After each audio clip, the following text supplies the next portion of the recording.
Combine the setting and backdrop for the Attack on Titan series with an army of giant Shreks and you get yourself Extinction the video game. Super bizarre description, I know, but pretty darn accurate after playing this game. In a world of war between different civilizations of humans comes a much larger threat. These ogres only have one layer to them though, and that's destruction.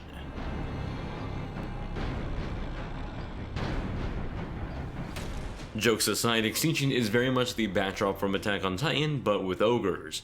You play as a Vil, one of the world's last defense forces against these ogres. Specializing in extreme speed and strength, a Vil must help take down these ogres not just for the sake of the townspeople, but also humanity's extinction. A world set primarily on fighting each other for new land must now join forces together before they're all wiped out. Though the concept and lore is cool, it's presented and told in a rather lackluster fashion. Most of the story is told through in-game text conversations between characters that honestly just didn't add too much depth to the story. Most of the conversations can be boiled down to regurgitating the importance of convincing a king to help each other fight the threat, and how we have to protect the civilians. Even worse is that these boring conversations quite literally freeze the game. The game doesn't just pause your movement, but quite literally gives you a freeze frame for a tiny lower third conversation that's barely interesting. It ultimately killed the pacing of the game and took away from the action of the gameplay. There are some occasional animated cutscenes that are much better at getting any momentum from the player in terms of investment and emotion, though I wish they were sprinkled in more often. Ironically, the people that added in the most info to the lore were the NPCs that gave more specific information on the effects of the attacks on their city. I found these minute conversations to be interesting, though they didn't really matter as much since as soon as the conversation ended, the NPCs would pretty much just disappear. Ultimately, the story felt very rushed with little depth to it that didn't convince me to care at all about the characters or the world. Each campaign mission was quite literally a to-do list, as each chapter is broken up into 4 missions with minute challenges like saving a certain amount of civilians or beating the level in a certain amount of time. It was quite a shame, as the quick pitch of a world where you had to fight giants trying to kill humanity while being one of the last remaining soldiers sounds completely badass, but just handled poorly in this game.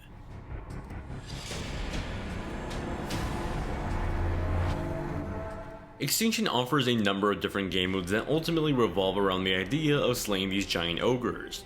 Let's talk about the campaign mode first, and primarily the most important mode. I already went into the details why I don't really like the actual story, but let's talk about its gameplay.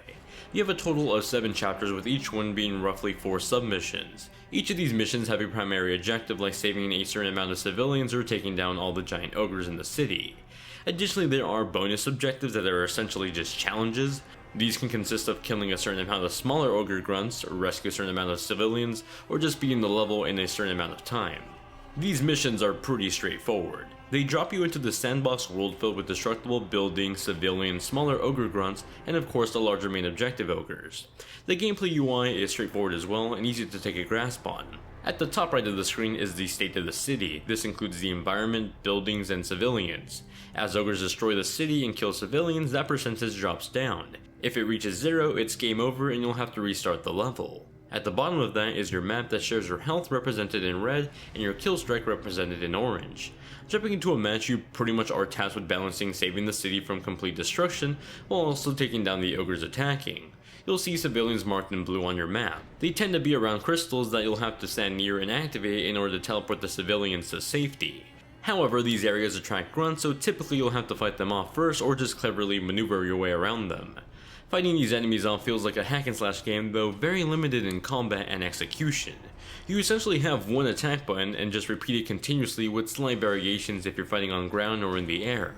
It felt fun at first, though it quickly became repetitive. There is a progression system that lets you upgrade your character, though it's more on the end of stat buffs like stronger attacks and more health rather than actual new moves. It left me wanting a bit more variety in the combat. A Vil can run, jump, glide, hook on top of a large ogre or a building. He's a complete badass, just doesn't have the moveset to match it up. Instead, the enemies get more variety with stronger grunts and much larger, stronger ogres as you progress through the game. Enemies will begin to come in different shapes and sizes along with armor, making them harder to take down. The main objective ogres seem incredibly huge and tough at first glance, but ended up being easier to face than I originally expected. Ogres are huge but are taken down with a simple slash to the neck. That journey to the neck though takes some progress. You'll have to build up that killer strike gauge by fighting off enemies and saving civilians. The ogres will start to wear armor that you'll have to break off first, cut off their limbs before finally being able to reach their neck. It took some time of course, but it didn't really feel all that challenging. The setup pretty much gets repeated over and over again throughout the rest of the game. Jump into a new mission, balance out saving civilians and taking down the larger enemies, rinse and repeat.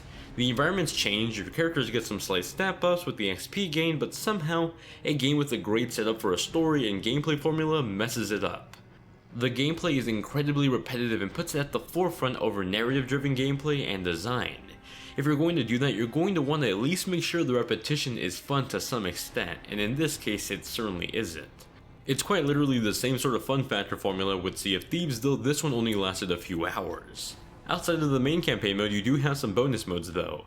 Extinction mode has you endlessly fight large ogres that randomly spawn in until you die. Scrimmage takes on the side quests from the campaign mode and isolates them into their own game mode. Lastly, there's the daily challenge that throws you into a new objective-based mission to complete for that day.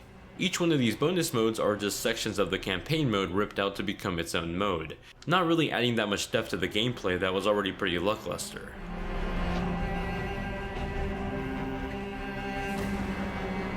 Extinction's visuals are very mixed. For everything it does right, there's something I don't like. The color palette is very saturated and the colors match up well with the bright colors of the ogres, yet somehow the game manages to still look muddy and dirty despite it being so colorful. There is a nice variety of different city settings, though the enemy designs could use some work and creativity. The whole city environment is destructible, though not in the traditional sense of having buildings fall apart into different sections. Instead, they sort of just dissolve as they crumble down. It's rather boring to watch, though it does work and it's probably just an art aesthetic choice by the designers, but personally it's just something I didn't really like to see.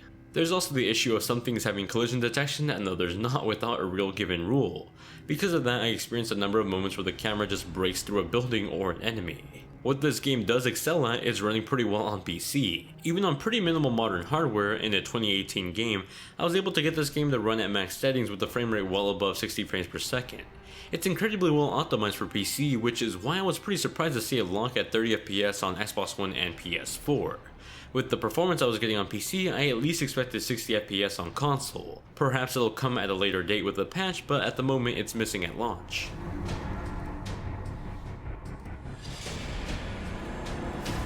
The music in Extinction is alright. It's heavy on the drums with a focus on the whole medieval fantasy theme. It's okay, I didn't think it was too interesting, other than just playing some heavy epic drums to the colossal fights, though not even that could save the gameplay honestly.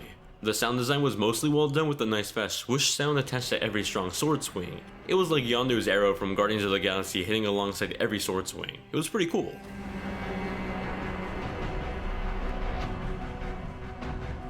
Extinction has a great premise and setup that just fails to build and execute properly.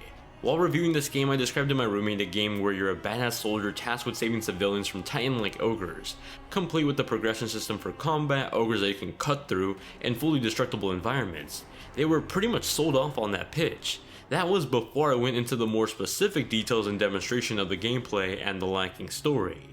Extinction had a lot of potential but ultimately dropped the ball with a story with very little depth, repetitive gameplay, mediocre music, but hey, at least it runs pretty good on your PC I guess. For the current launch price of $60, this is nowhere near worth getting unless it's in a very deep sell to the point of being practically free.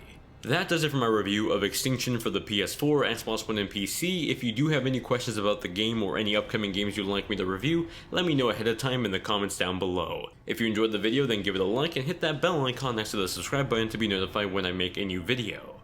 Thank you all very much for watching, and I'll see you in the next one.